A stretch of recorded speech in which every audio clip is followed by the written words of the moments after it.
এখনো যে আমি আপনাদের সামনে এই সংবাদ সম্মেলনে বসে আছি, আসলে এখনো আমার মনে হচ্ছে হয়তো বা আমি কোনো কবরে ঘুমাচ্ছি। এই রাষ্ট্রের জন্য তন্বীর যে ত্যাগ তিতিক্ষা, সেটাকে শ্রদ্ধা রেখে তন্বীর যে পদ, সেই পদে কিন্তু আমরা আমাদের প্রার্থী ঘোষণা করিনি। অন্যান্য যে প্যানেলগুলো আপনারা দেখেছেন, সেই প্যানেলগুলোতে তাদের সংগঠনের প্রেসিডেন্ট সেক্রেটারি কিন্তু ভিপিজিএস এজিএসে এসেছেন, যে জিনিসটা থেকে বাংলাদেশ জাতীয়তাবাদী ছাত্রদল পুরোপুরি আলাদা।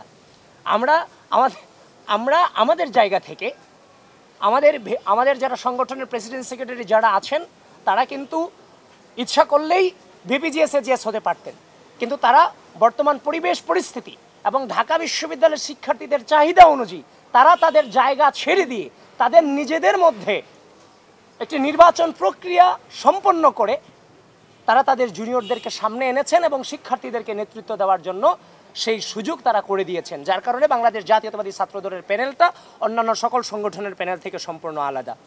তারপর আমরা গতকালকে যখন আমাদের প্যানেল ঘোষণা হয়েছে, ঘোষণা হওয়ার পর আমরা আমাদের মনোনয়নপত্র জমা দিয়েছি।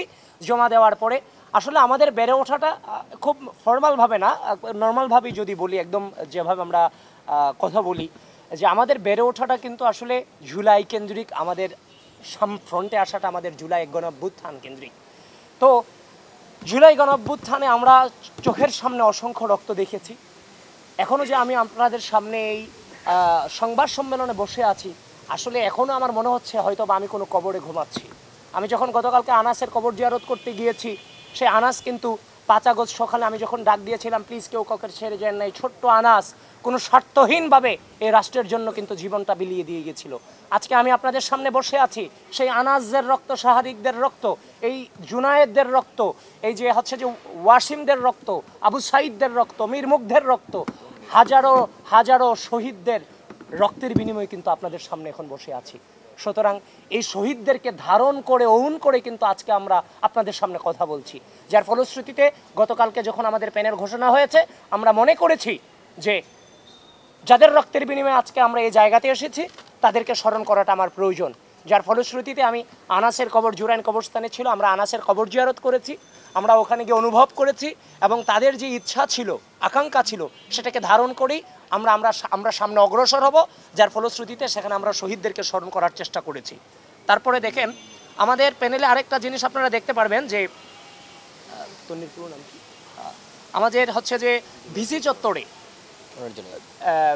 চত্বরে 15 জুলাই ছাত্রলীগের সন্ত্রাসীদের কর্তৃক যে বর্বর হামলা হয়েছিল, সেই হামলাতে কিন্তু আমিও সেদিন ভিসি চত্বরে মারাত্মক ইনজুর্ড হয়েছিলাম। আমার সাথে মায়েদ আছে, মায়েদও সেদিন ইনজুর্ড হয়েছিল।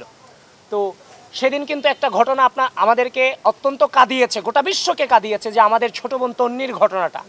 তন্নিকে যখন রক্তাক্ত অবস্থায়, তন্নি যখন লাঠি হাতে দাঁড়িয়ে, মানে কুজু অবস্থায় দাঁড়িয়েছিল, তার মুখ দিয়ে যখন রক্ত পড়ছিল, গোটা বাংলাদেশ তন্নির এই রক্তে গোটা বিশ্ব কিন্তু হচ্ছে যে একটা হচ্ছে যে প্রতিবাদী কণ্ঠ জারি করেছিল, যার ফলশ্রুতিতে এই তন্নির যে এই ত্যাগ, এই রাষ্ট্রের জন্য তন্নির যে ত্যাগ তিতিক্ষা, সেটাকে শ্রদ্ধা রেখে তন্নির যে পদ, সেই পদে কিন্তু আমরা আমাদের প্রার্থী ঘোষণা করিনি। আমরা তার যে